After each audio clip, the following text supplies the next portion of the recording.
And welcome back, everybody, to another episode of the Always Pressing PGA DFS podcast, previewing the 2022 RBC Heritage, a week after the Masters. It's lots of fun golf chat to talk about. Hey, we might have next week off, too, so thumbs up there. Well, Where? go ahead. No. Well, do we have that? That's Jesse over there, by the way, at DFS Golf Gods. You said, well, like, what do we got? I think they had it last year. Oh, they I did thought have they Zurich? had Zurich, last year, and it was just like everybody's, was the same price as their teammate. I think. Oh, I think you're right. I think you are correct now that you But there's mentioned only it. like 30. I don't know, how many teams are there? 30. Yeah, it's not many, and it was very complicated to do. I know I was not a fan. Let's put it that way. Yeah. I mean, I don't know how good it is. It will be for like podcast purposes, but I think there is Okay. something next week at least. All right. Well, we might have something to talk about then to annoy people with, so we can have Sure. some fun with that. How's everything else going? How's how was Masters week for you? It was it's pretty good. Being on heavily Scheffler and Cam Smith. Obviously, I didn't lose money. It wasn't as good as I would have hoped. My main lineup had Van Rooyen in there. The very first lineup I made was the same exact lineup, except for I had Kevin Gnaw. And it would have been worth a lot more money. But as it was, man, it was fun. It was awesome to watch. Did you get to watch a lot? I got to watch a decent amount, which was nice. That's for sure. But yeah, I wanted to watch more. Let's put it that way. But it was great. I got to see a lot of the Sunday action for sure. Got to see some of the fun, just craziness with the wind. And I've watched a lot of golf. I know I haven't watched a ton as often as I'd like lately, but I've watched a pretty good amount of golf. I think. I guess we just haven't seen Scheffler that consistently. That swing is ridiculous. I had this chat with a bunch of buddies of mine. I mean, like his swing is not fun to watch. It's not like No. Rory McIlroy swinging the golf club. Like No. if I could swing like one person in the world right now, it'd probably be Rory McIlroy. Yeah. I would not pick Scotty Scheffler, and how he makes it work, I don't know. But he's a fucking magician around the greens. He's got really, really good touch, and can putt lights out, and doesn't get rattled. It's, I mean, when they went to 3, and both him and Cam Smith hit it way left. I don't know if you saw that or not, but of course he got a drop. Him being Scotty Scheffler, because there's a big ass scoreboard right there, which I think is horseshit, but it's beside the point. So he gets a drop, then he chunks it, then Cam chunks it, then he chips it in. It's just like, dude, good night. Yeah. It's over with, Yep. It was pretty rough for Cam per se, but it was crazy though just to watch like the shots he'd hit, even on that the Saturday when looked like he might have been kind of falling back a bit. He's in the pine straw. I think it was 18 when he was like so far away. They're like, I'll just punch it out here, and he freaking puts it on the green and just puts like it was just ridiculous the shots he'd make. And I guess it's just playing in Texas in the wind, you just know how to like do goofy stuff. But it was pretty wild to see it all take place. He hits it a mile. I mean, they were, especially on that shot on 18 Saturday, pull hooks it into the worst possible spot on the whole entire golf course. Let's be honest. Finds it, gets the relief and then like everybody's like, well, just throw it up there to the top of the hill to where you got a nice little wedge in. This dude's like, no, I'm just gonna put it like literally like land it perfectly where it should be landed. And of course the greens are hard, so it rolls over the back, gets up and down, makes a bogey. When he's like anybody else, I mean, that's we were talking to my buddies again, but if I'm hitting that shot, I'm hitting 3-wood, I'm slipping in the pine straw, I'm topping it about 20 yards up the hill, probably back into the bushes and making an 8. Yep. This dude, but I mean, they're way better than, but it's just, it's crazy to watch. And then when he got to 15 on Sunday, and Dottie and the rest of them were talking about him, I'll just pick you a good number to lay up, and dude's behind the trees and just hits a rope hook around the trees, just barely over the green. I mean, I think he made birdie. No, he made par there because he missed the putt. But still, I mean, like that's just fucking amazing to me. Yeah, he made shot after shot. Every time you think he was going to let someone back in the tournament, he has like made 2 shots in a row to make you think, oh no, that's not happening. And it is kudos to him. The run he's been on is ridiculous. Even Tiger like giving him kudos. Like, well, what's Tiger supposed to say? But still, he pretty much gave him some nice props. Kind of a half in, half out, making fun of the run he was on type thing. If you really think about it, he's like, I haven't seen a run like that before. Okay. Yeah. We haven't. This is shorter than yours. Yes, that is correct. Yeah. But like actually several years in a row, but yeah, whatever. Exactly.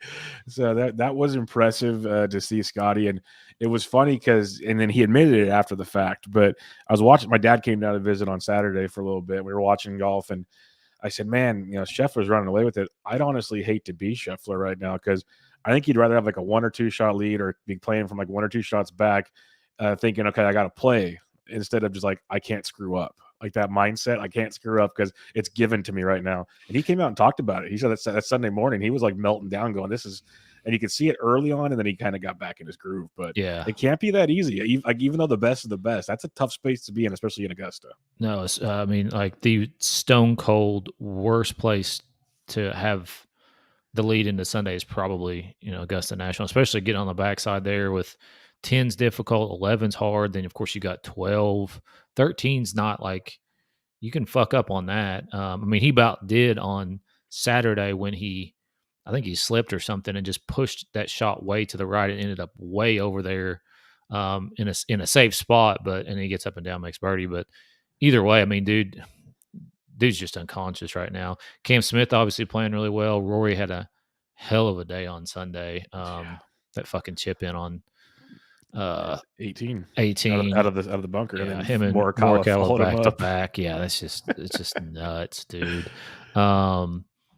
But yeah, I mean, it ended up being like, especially once the kind of obviously on Sunday, the weather was the best day of the whole entire week.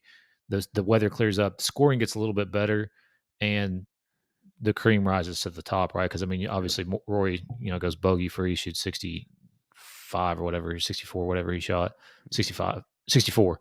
And then Lowry played well. Morkawa came up there, and Zalatoris. JT had a better day. He was kind of, up and down all week, but yeah, I mean, another great tournament. I didn't move off the couch from basically Thursday to Sunday evening. I was jealous of people like you. I really was. I truly was. I was telling people I had had my iPad in my truck with it on. Like, obviously, I'm not sitting there staring at it while I'm driving, but at least I could listen to it, or if I, could watch it from time to time. It's great. So. I also had my iPad on with the TV on, so I'm watching like Amen Corner in 15 and 16 while this TV coverage is going on, and then so I'm seeing the shot, and then 5 minutes later they're showing it on TV. Which is tilting to no end. And oh my God, dude, how do we not have feature holes 1 through 3 yet? How do we not have what DirecTV used to have? Like, it was one of the gold standards of Masters coverage. I don't know. I just want feature holes 1 through 3 because I want to see the dudes start and then play number 2 and number 3 because they're both typically they're both gettable. You can birdie both of them. One is difficult, and that kind of sets the tone for how your dude's going to play. But yeah, that's my only gripe about the coverage. I went back and watched so many shots. Like, that's the fucking awesome thing about it. Like, if I'm following a guy, like I played a lot of Billy Horschel and Max Homa, who shot like 1,000 over on the weekend. So they were out early, and I went back and I got to watch every single of their terrible shots on the weekend. And that's why the app's so great too. Because literally you can sit and watch everything if you're doing something that comes in handy. And I want to get back to this in a second, but you mentioned Billy Horschel, and I meant to text you, but that just reminded me. So I listen to the Pat McAfee show a lot. Yeah. And the guy so the guy Ty, who's a very sarcastic dude that likes to, I feel a lot of what Ty says sometimes. I get it. Gotcha. But I guess he tweeted something one time because Billy Ho was just slow playing. It basically something about Billy Horschel, slow play, blah, blah, blah. Didn't at him, nothing. Similar to your story. Next thing he knows, he's blocked by Billy Horschel. No. So if you listen to McAfee, if you don't, go to the Friday show. He's got a rant about William Horschel. That was one of the funnier things you'll ever hear. And I just pictured Jesse the whole time. Going like, I'm blocked by this guy. I didn't even do anything wrong. I'm just blocked by this guy. And here we are. So yeah, I mean, it was funny. I guarantee this podcast is blocked somehow by Billy Horschel. But yeah, just you don't even have to add him. He'll just figure it out and block you if you mention his name on Twitter at all. But yeah, he had a disappointing weekend. So did Homa. Those are kind of my 2 big disappointments for the week. Otherwise, it was a really good week for me because I, was really high on Scheffler and Smith, and I ended up playing 150 lineups, and I had, half of them with both Scheffler and Smith. So I felt pretty good about it. Yeah, I did my 20 max. I had half Scheffler and Smith as well. And before Smith fell backwards on Sunday, I was feeling real good about life. Yeah. Like I had six of sixes out of my 20. They were all Smith Scheffler basically. It was like, okay, let's dance. And it still was a winning week. That But fucking 6 on 12 hurt, dude. Exactly, because I was doing something with my daughter on Sunday, and I was checking my phone, and he's like 2 under or whatever to start the day, and I'm looking like, let's go, let's do this. Like, he and then, birdied the first 2 holes. Yeah, then I was doing something. I come back and check the phone. I see he's like 1 over or 2 over, and I see my DK thing. I'm like, oh. Yeah. No, it was. Yeah. Plus, it didn't help that Rory and Zalatoris went off when everybody played them, so it was a combo effect. But it was fun. It was fun, and course history wins again on a lot of dudes like Cam Champ. They did. Schwartzel's, Willits, those guys, crazy stuff. Do you have any thoughts on the changes, like as far as like how difficult 15 was and how difficult 11 was this year? It did definitely challenge them a ton more. Like they had to like hit it to certain spots, lengthen things out. It was you could see it wasn't the kind of like let's just go hit it over here and do what we got to do thing. It was even more strategy, I guess, on what clubs they were hitting, which made it much more different. You watched a lot more of it than I did, so you probably had a better feel. I like the change to 11. I think it's one of the hardest holes all year, no matter what. 15, it kind of sucks just for like comeback purposes. The big problem with 15 all week is, or at least early on, was it was playing into the wind. That makes it real tough. Makes it real tough. You hitting your tee shot in the wind, then you're hitting your second shot in the wind, and so there was a lot of laying up, and it's not an easy green to even hit with a wedge once you do lay up, because typically you got a downhill lie, you're hitting onto a green and you got to hit a tabletop, so it's really difficult. From that perspective, as far as it played a little bit easier, I think, on Sunday. So I think like it won't be too awful much more difficult. But the scoring was fine to me, and it played hard. But Scotty really showed out, shooting really 12 under and 4 putt in the last hole for 10 under. I saw a lot of people. Again, this is where me listening to McAfee all the time, but he had the winning score 4 by 4 or better. Oh God. That's why I love McAfee, because he'll talk about his losses, and he never said a bad thing about Scotty, but he was more like, Scotty, hey buddy, can you just oh yeah, just one of those. That would be that's the only reason it matters, is because of that exact bet. Like otherwise, it doesn't matter. But yeah, that would be tilting. So there's just so much fun stuff when it comes to the majors, and especially the Masters. And there's a lot of other stuff, like, Harry Higgs 1 spot out from an automatic berth next year. Now he's got to work his butt off. Almost had the albatross that would have got him in there. Yeah. That was a shot that could have been a shot for the decades type thing. That's definitely one that he would have remembered for the rest of his life. Let's put it that way. Yeah. So a lot of storylines. Again, this is kind of how our preview went. We could probably talk Masters forever. Yep. Do you have any final thoughts or any takeaways? Because we already found out that we're heading to the Open pretty soon, the U.S. Open, and that is Scheffler's favorite golf course. Yeah. Yeah. I hope everybody fades him again, dude. I was surprised how low he was. Did you see my tweet? Like, I was trying not to be a dick, but I was like, because every show you listen to, it's like, I'm going to pay $200 or $300 left and play Jon Rahm. Well, why pay up for Scotty Scheffler? And I'm like, well, because he's the number 1 player in the world. Just gonna throw it out there. And Jon Rahm can't putt right now. I feel like, with a lot of DFS, it's just overthinking and trying to be different. I don't know. I mean, like this year, I've just decided to play a lot of the guys who are playing well. I mean, bingo. And Scheffler has finished top 20 in the last 6 majors. Exactly. I don't know, man. I hope he keeps it up. He's quickly becoming one of my favorite golfers. I just love how I'll still never forget it, because we've been on Scheff for a long time. I'm not going to say we're the Scheffler podcast, but we've loved Scheffler, because I'll never forget how we tilted the shit out of that +8 to -8 and missing the cut by 1 stroke. I will never forget that moment. 100%. Yeah. I forgot what happened on that Thursday, but yeah, whatever it was, yes, because we were heavy. We were heavy on him that week, so he's just got it going. And if you haven't seen it, I do highly recommend going and watching the Club Pro Guy swing analysis with Scotty Scheffler. It's pretty funny. That'll be good. That'll be gold. And I'm ready for Scotty to make some interview tours, because he's not shy, but he's a humble guy. So But you get him like I've heard him on like Foreplay with the Barstool guys and stuff, and he opens up a little bit.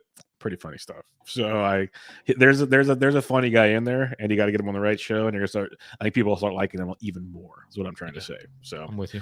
Down to earth type of dude, and we will get to him. He's not playing this week though. Good for him. He needs to take a few weeks off. Like go chill. You've only made like $15 million like the last 6 weeks. So I'm exaggerating, but maybe not based on sponsors. I'm guessing. So just go do what you got. Oh, last question I have. My dad and I are trying to figure this out on Saturday, and maybe this is just me being silly because I did it yesterday.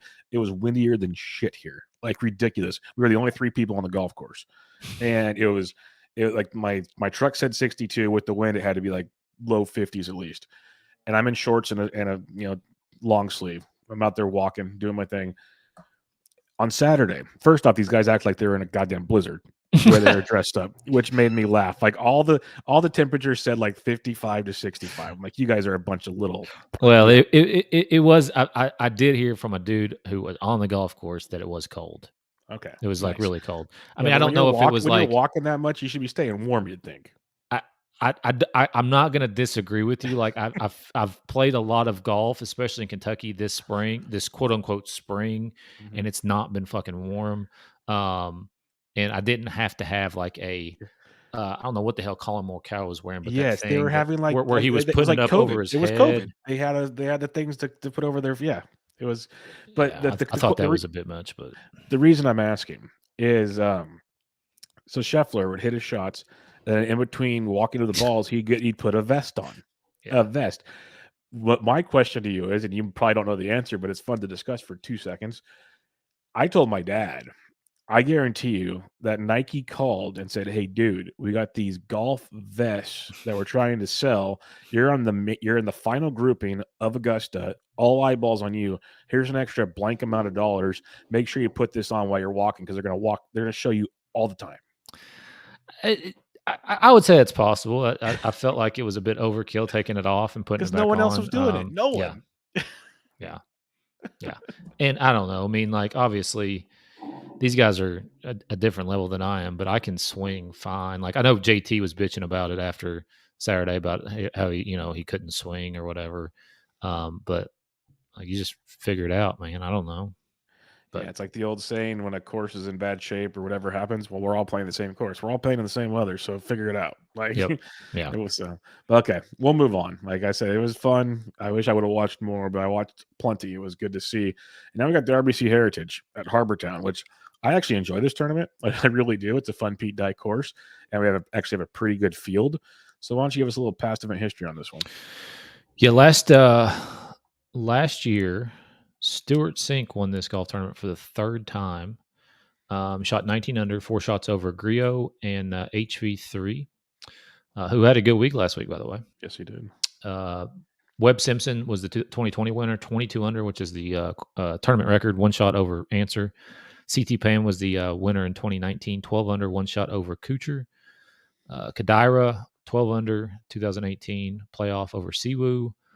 2017 was Wesley Bryan, 13 under, 1 shot over Luke Donald. Jim Furyk won this a couple times. Kuchar, Graham McDowell, Snedeker. That's about it. All right. A wide range of types of players there. But one thing that's true is you don't have to be a long ball hitter here.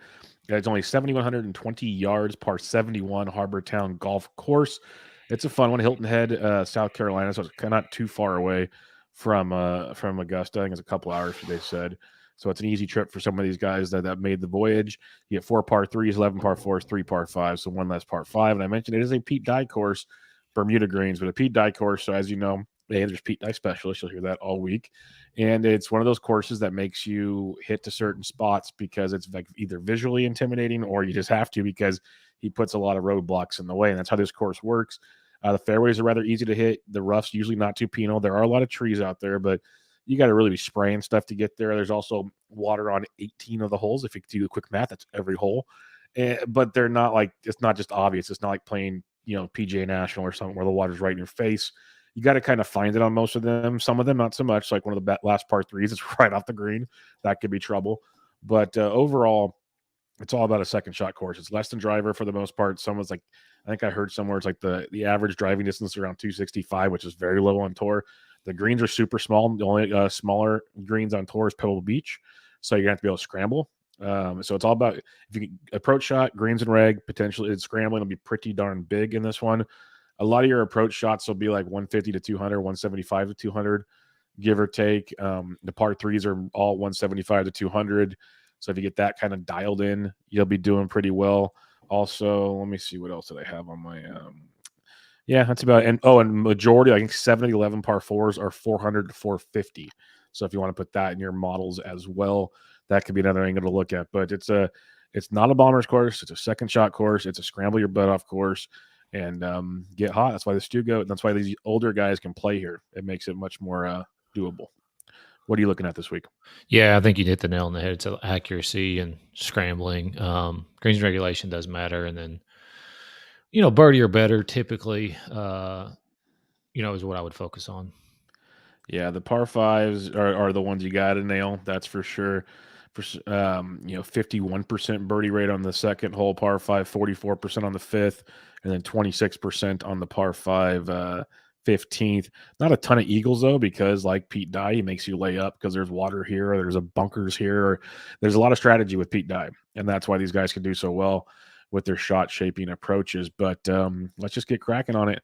Let's talk about the DK picks on this slate. And again, loaded field, pretty for this event. You have it's a really good field for what it typically is. And Abe Answer has withdrawn, so it kind of took one more. But I want to say there's like, I want to say 11 in the top 20, not 9 in the top 20, something like that. I read it earlier. I should have kept it up, but pretty loaded field. But 5 players 10K and above. JT is 11-1, Cam Smith 10-8, DJ 10-5, Morikawa 10-2, and Patrick Cantley 10,000. Honestly, I can't even tell you what Patrick Cantley did in Augusta because I don't remember hearing his name at all last week. I think he missed the cut, if I remember correctly. No, he made the cut. See, I didn't hear anything about him all week. He finished 39th. He's played really bad on Saturday, but came back 1 under on Sunday. Good for him. Start with Cameron Smith for me at 10-8. I mean, I don't really know how much I have to explain about him, but he did finish 9th here last year. He did miss 2 consecutive cuts before that. Obviously, coming off the 3rd place finish at the Masters and was 1st at the Players. And then Colin Morkawa, man, he finished 5th last week. He played solidly all week long. Nothing spectacular, but nothing above 2 over par, which I think was, pretty about average or a little bit better on Saturday, especially. And showed some, flashed some good form there. And he's had some success around here. Finished 7th last year, 64th the year before. So those are my 2 guys I'd be focusing on above 10K. Yeah, JT ranks first in my model. He should because he's a great iron player. First in opportunities gained over the last 24 rounds in this field. Second in DK scoring. He just checks all the boxes if you want to pay up for it. I usually don't because it comes down to the putter. If he gets hot with the putter, you're great. He had T8 here in 2020. It's pretty much the only time I've seen him play here. So it's intriguing with JT, the 8th at the Masters, 3rd at the Valspar. He's coming in obviously in great form. So if you want to play JT, you can. But I'm with you. Cam Smith, I like quite a bit. And then my guy, I'd be willing to go back to DJ. I think he's so close to breaking through. Back through. Let me say that because he has broke through before. But I think he's very, very close. We've seen it in recent events. T12 last week, and it was because I think it was a bad Saturday he had because he was playing pretty good after the first day. T39 at the Valspar, T9 at the Players. Like this is a guy that's played this pretty regularly. He's an RBC dude, 13th, 17th, 28th, 16th. And in those years, it feels like he's just kind of sleepwalking in those fields. Like he just has to be here. I think he wants a W pretty bad. Like that's just me. Maybe I'm overthinking it, but he's seeing like all these guys moving past him in the rankings and stuff. I think he wants to get back there. I think DJ, and I think you'll get him at lower ownership because I think Cam Smith and Colin will get the love in this field. I guess it's Tuesday, so I can pull up early ownership here. We can actually have some fun with this. DJ, while you're doing that, he hasn't won since the 2019 Masters, right? Yeah, it's been a while. That's why I think he's starting to play better right now. So I feel I disagree with you. I think it's one of those where he's close to getting it back, and it wouldn't shock me if a place like this, if he just gets that wedge game going, which we knew when he was on, that wedge game was like unbeatable. Yeah. So this has got to be the longest drought of his career. He had like one win a year for like for like 10 straight years. Yeah. No, this is by far his longest drought. Last year, was the first year without one forever, and he's working that way again. I know it's only April, but the golfers keep getting better and better out there right now, so you better hurry up. But DJ is projected second lowest in this grouping, behind Cam Smith. They're both pretty close. Morkawa with a chalk in this range for now. But I think DJ would be kind of my, what I would say, sneaky play, but we'll see how that pans out. Relatively sneaky, of course. Yeah. For 10K and above, yes. 9K range, Lowry 98, Connors 97, Berger 96, Fitz 95, Sungjae 93, Spieth 92, Neiman 91, Henley 9,000. If you don't want to play the 10K guys, there's plenty to like here. Yeah. I mean, I like a lot of guys in this range, obviously. Lowry, liked him last week, like him again this week. He finished 9th here last year, has a third place finish back in 2019, finished third here, or finished third last week at the Masters. Hasn't finished outside the top 15 in his last 4 starts. Feel like he's going to win sometime soon. And it seems to me like, obviously a windier course on the, I guess it's pretty close to the coast anyways, isn't it? It's not it's right on, it's pretty darn close. You have like lighthouses and ocean, so you're right next to the coast. Corey Connors, 9,700. He's made his last 2 cuts here. Did miss 3 consecutive cuts before 2020, but finished 4th here last year. And dude, I'm really salty that I didn't play more. I just feel like he was going to be too chalky last week. That's one thing we didn't really hit on a lot is I think we need to realize with the Masters and the 90 golfer field where you can cut out almost 20 of them. Just get cute like in one spot. Yeah, I know, but like I hate to eat that low chalk. Like I don't care. Like if I'm like I played a lot of Cam Smith, didn't care what his ownership was, but like that lower chalk is what I feel like is better to fade, but not last week. Berger, 4 straight made cuts here in 4 attempts. Did finish 3rd in 2020. Did make the cut last week. Did not play well at all whatsoever on the weekend. But I think this is a pretty good price for him. I'd rather, to be honest with you, have Berger than Connors. I think him and Lowry about the equal.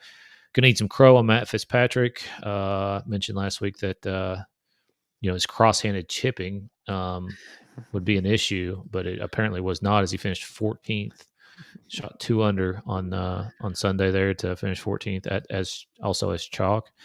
And he hasn't missed a cut here in 4 years. I remember probably 5-6 years ago, he mentioned that this is like his favorite place. His favorite golf course, yes. And then he missed the cut that year. I think that was 2017, immediately missed the cut. Classic. Yeah. But since then has played better. I mean, has finished inside the top 15 3 out of 5 years. So pretty solid for Fitzpatrick there. Neiman, 9,100, finished 5th here in 2020. Made the cut last week, made the cut to Players. And then Russell Henley, man, another guy who didn't, he played well enough, finished 30th, basically mid-pack at the Masters last week. Hasn't missed a cut since the Open Championship back in July. Finished 9th here last year. So there's a lot to like in this range. I've left out 2 guys, Sungjae Im and Jordan Spieth. If you want to play them, you can.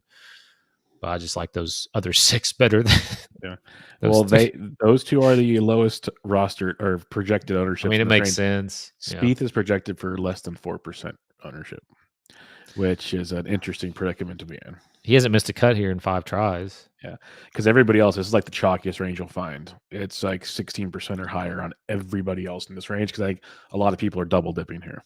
And he wouldn't have missed the cut last week if it weren't for like basically about 2 holes. Well, those 2 holes mattered.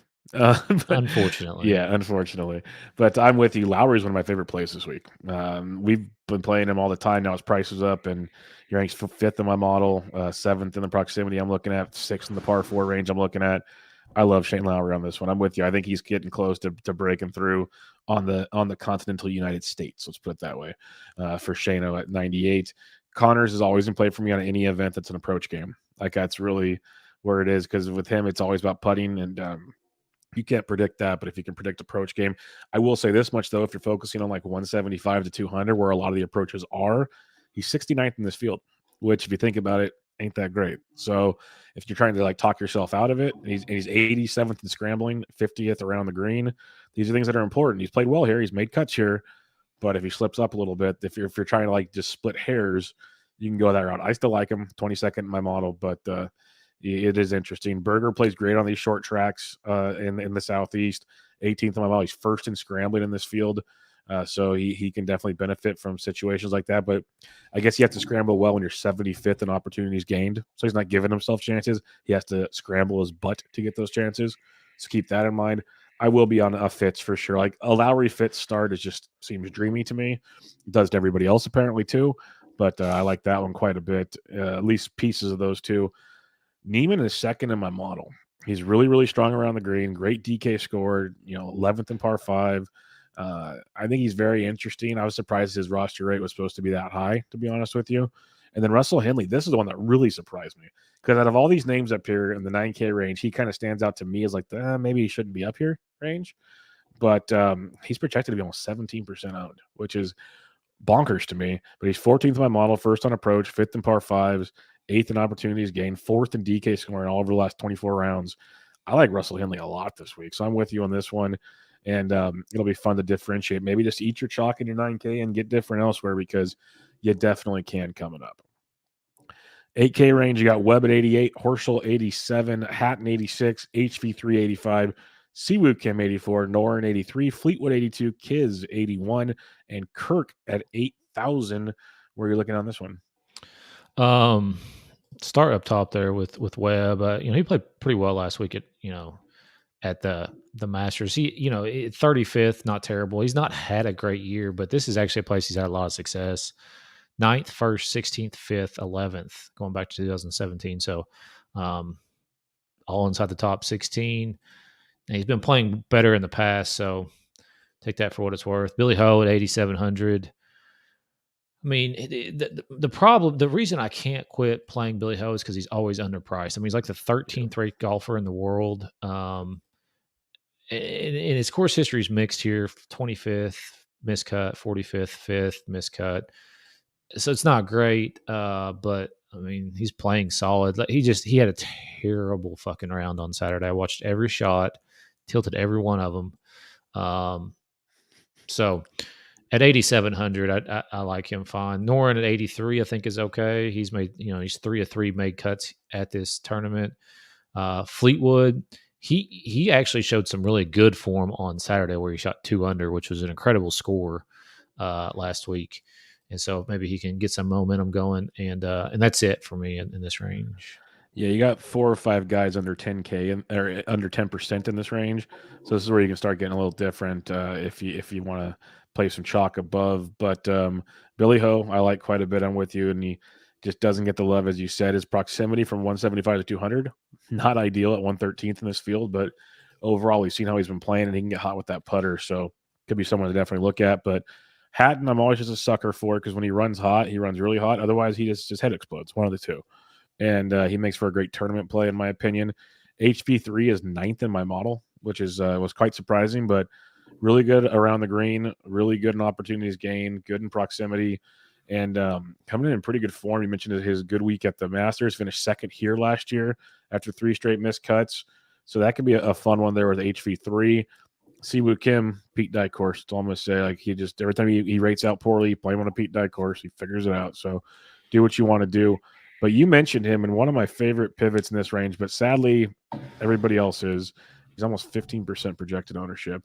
Is Alexander Noren. Like, this is a dude that just continues to play very, very well. Recently, 12th on at the Valspar, 26th at the Players. He obviously didn't qualify for the Masters, but 17th in my model. He's 7th in par 5 scoring, a great scrambler, really good DK scorer. I think there's a lot to like with Noren in that range. I like Kiz at a Pete Dye course. I like all these guys in this range. I guess this is what really sucks. Like, it's a really, really good range to pick and choose from, but they all rate out pretty well. I will say Chris Kirk is 6th in my model. So he's one of the better approach players on tour, great around the green, and he's 4th in opportunities gained. That's due to his approach game. Like, his iron play is very, very strong with Chris Kirk. So that could be someone you could take a peek at, but about 12%. It's not too bad. But most of the guys are 10% and below if you're not named Noren or Kirk. So keep that in mind. If you like some guys here, go for it. 75 to 79, you got Kokrak, McNeely, Gnaw, Cooch, Pereira, Harmon, Hoagie, Hadwin, Poulter, Young, Streelman. Again, another great group of options here. Yeah. McNeely is one of my favorite plays. 2 straight made cuts here. Finished 4th last year, sorry. And hasn't missed a cut on tour since the Shriners back in October. Been playing really solid golf. Kuchar flashed some pretty good form where he finished 2nd at the Texas Open. And he's getting back to a place here that he knows very well. Played it a lot. I think he's a past champion here. I'm only going back to 2015, but I'm pretty sure that he's won this tournament before. I think he won it the year that my dad, like, all of a sudden, just out of nowhere, had a stray dog, and so my dad named the dog Cooch, if I remember correctly. Hopefully, he treats the dog better and Cooch treats the caddy. Yeah, he did, and then the dog died. But I know, that's great. well, I mean, it's not my dog. Anyways, hasn't missed a cut here since 2015. Very solid. I like Cooch quite a bit this week. Kevin Gnaw, man, I watched a lot of his shots last week as well because I had him on a team that had a chance. And of course, when Cam Smith kind of fell apart, so did the team. But shot 69 on Sunday at the Masters. He played really well from after basically on approach and in, right? His wedges were on point is what I'm trying to get at. Like him quite a bit. Harmon, 7,700. 2 straight made cuts here. He's finished 13th and 28th in the last 2 years. He is coming off a missed cut at the Masters. I think he missed it on the number. Yep. He shot 5 over for the week, and the cut was 4. But was playing, decently solid golf before that. And then last but not least, Streelman at 7,500. Course history is pretty good. 33rd, did miss the cut in 2020, but 6th, 7th, 55th, 53rd, 3rd. And has made 3 straight cuts on tour, including a 7th place finish at the Valspar a couple weeks ago. So, yeah, it's a fun group. I like McNeely as well. A lot of people do, looking at ownership, so that's one to keep in mind. But Gnaw is a peak die guy, and if you just look at stats, he does not rate out well here. But when you look at current form and just past history here, he's a great GPP play. Miscut T10, miscut T39. So you know how Kevin Gnaw rolls. But I do like Brian Harmon quite a bit. You mentioned him at 7,700. He does like peak die courses, coming in really good form. Great course history here with Harmon. 32nd on model. He's first in par 4s, 4 to 450. So that's pretty strong. Plus does really well at the par 5s. So I think Harmon is very, very much in play for us this week. I will sprinkle some Kuchar just because of what we're seeing and how he's played at this course. Not as much as I would have in years past, but I think at 20 max, I'll probably have like 3 or 4 lineups with Kuch just because he is looking like he might be rounding into a little bit of form, which is quite doable in this course. But Tom Hoagie's 10th in my model, if like you think is a lot of like short course, small greens, ocean, pebble type feels. Not saying it's identical, but there's similarities. The approach game is what's important to pebble. Small greens. Well, Hoagie just won there. He's first in proximity, 175 to 200. 9th in opportunities gained, 9th in approach. He's 10th in my model.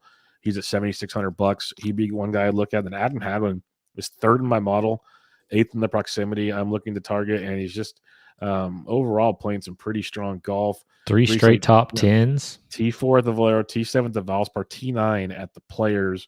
And at this event, miscut last year, but they made at least 3 cuts in a row.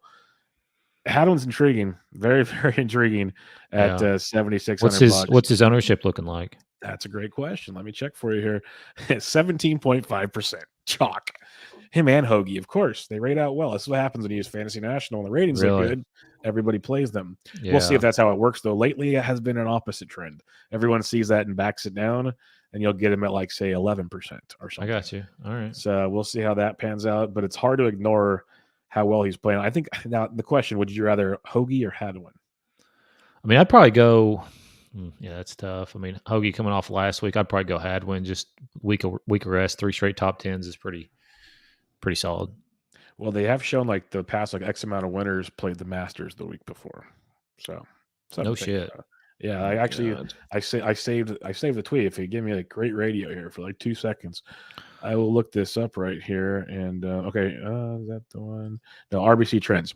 The winner of the RBC Heritage played in the Masters in 6 of the last 8 runnings of this event. 3 of the last 6 winners missed cut at Augusta.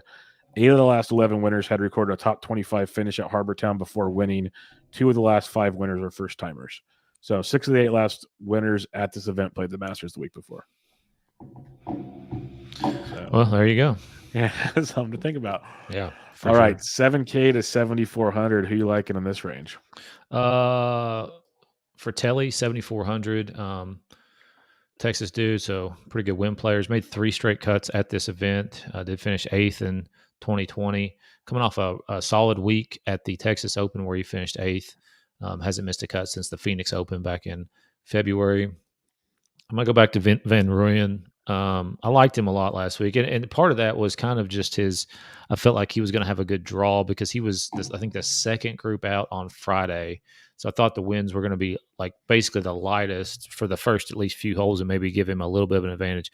But it did not fucking matter after he, I think made an 8 or something on 15.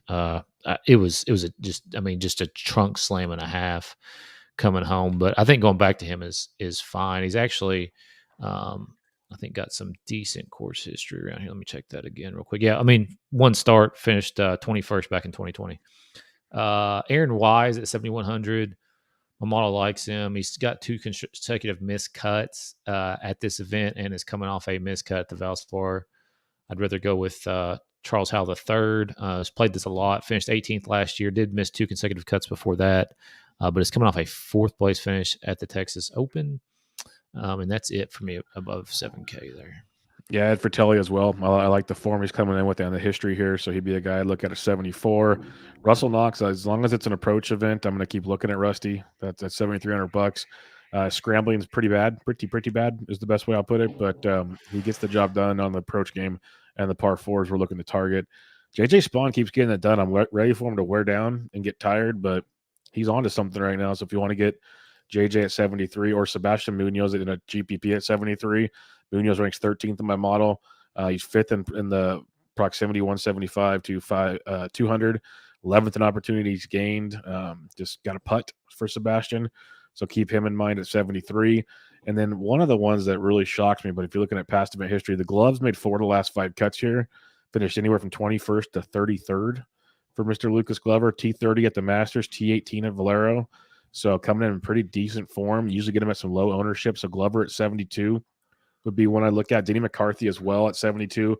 Plays pretty darn well at this event. T13 last year, miscut T33. So I'll take that kind of chances. I think he's made like 8 of his last 9 cuts as well. So he's $7,200. Other than that, like for GPPs, I wouldn't mind sprinkling Lahiri and Kazire. And I like your Howell call and CT Pan. Those are guys like I'm not going heavy on. But Pan's a past winner. Howell's playing really well, especially on these shorter courses. So in tournaments, I don't mind sprinkling some of these guys in there and seeing where it takes me. 6K range. Who you liking? Yeah, there's some guys down here. Doug Gim at 6,900, finished 33rd here last year, but is coming off a miscut at the Texas Open. Finished 6th at the Players Championship and had 3 consecutive miscuts before that. So best of luck if you play him. Brendan Todd is a guy who I feel like might potentially, this place would suit him. His course history doesn't really necessarily say so. He did finish 4th here in 2015. But after that, missed 2 consecutive cuts. Did make the cut last year, finished 39th. He's coming off an 8th place finish at the Texas Open right after he missed 2 consecutive cuts. Joel Dahlman, 6,800, 2 for 2 made cuts here. Coming off a WD at the over in, I think, the Dominican Republic, that opposite field event of the match shits. play. Yes, yeah. Montezuma's Revenge, or whatever they call it in the DR. But 6,800, I think he's fine. And then the model likes Sadashi Kodara. He's won here before. He has. He won here in 2018, finished 70th the year after that, and missed the cut in last year. So to come off a 30th place finish, at his last start was Puerto Rico, which was almost a month ago. I don't know what the hell's going on. Probably corn fairing it or something. Yeah, I guess. I mean, other guys down here like Sam Ryder, Adam Long's been playing decent. Pat Perez, at that price for Pat Perez, I would definitely he's been around here a lot of times. He's missed his last 2 cuts at this event, but had made a bunch in a row and did have a top 10 a few years back. So, yeah, I mean, it starts getting a little sketch down here. But yeah, it definitely does. But a couple guys that I like, I'm going to start backwards up. Wes Bryant at 6,100, 15th at Punta Cana, 62nd at Valspar. Most importantly, T25, T68, T42 on a victory here. He plays pretty darn well at this golf course. Duncan's another guy at 62 you can look at. Had good history here and coming in with a couple decent finishes. He missed the cut at the Valero, but T28 at Punta Cana, T25 at Valspar. So I don't mind a little T Dunks at 62. But if you're sliding up, I think you mentioned Michael Thompson. He made 4 straight cuts here, including an 8th and a 10th and 20 in 2019. So he could be a guy to look out in past history. Matt Neesmith back-to-back made cuts here. We know he can get hot with the putter. Just a few weeks ago, he did just that. When you look at Neesmith, let me slide up here. Missed cut at Valero, but T3 at the Valspar. So he ran hot at Valspar. As someone you can look at, I believe you mentioned Nate Lashley as well at 67, coming in good form. Only played here once, missed the cut in 2020, but good form. Brian Stewart's one. He's made many cuts in a row here, including a T18 last year, T16 in 2019. But you look at his recent form, and it makes you kind of wishing that this might not be the best of ideas. But if you're just going to course history, like miscut of Valero, T7 at Punta Cana, T16 at Valspar for Stewart. Could be worse. Let's put it that way. Cam Davis is another one. If you want to go boomer bust in GPPs, he actually plays better on short courses, which is funny to see. And then other than that, like you mentioned, Dahman and there's Gim and Bo Hostler. Like it's a fun tournament range. No one I'm in love with, but very interesting tournament range in the 6K range. All right, let's recap things real quick. Jesse, 10K and above, who's your number one play? I'm going to say Cam Smith. You've talked me into DJ, though. I like your DJ call. I'm going to go DJ. I love Cam Smith. I'll always love Cam Smith, but I'm going to go DJ. This might be a fun week or a tilting week. We shall see. But that's golf. 9K range. Lowry. Yeah, that's probably the play. I'll go Fitzpatrick, of course. But, are you going to play any Spieth at 4%? I mean, the dude can win. We know that. It's ugly right now. It's ugly. Yeah. I'm not going to sugarcoat it. Like I said, he had like 2 bad holes last week that prevented him from playing the weekend. But it's not been great since Pebble Beach. Yeah, it's true. 8K range. Horschel. Take your boy. There you go. Now this one's tough for me because I'll say Noren. But there's some good Pete Dye specialists in this range. Let's put it that way. 75 to 79. I love Matt McNeely. What do you have on projected ownership for him at the moment? I'm pretty sure he's going to be popular because Mayo talked him up like it was going out of style. Only 12%. I thought it'd be worse. Hadwin and Hoagie are, Hoagie's 15, Hadwin 17.5. Yeah. Okay, so McNeely. I'll go Brian Harmon.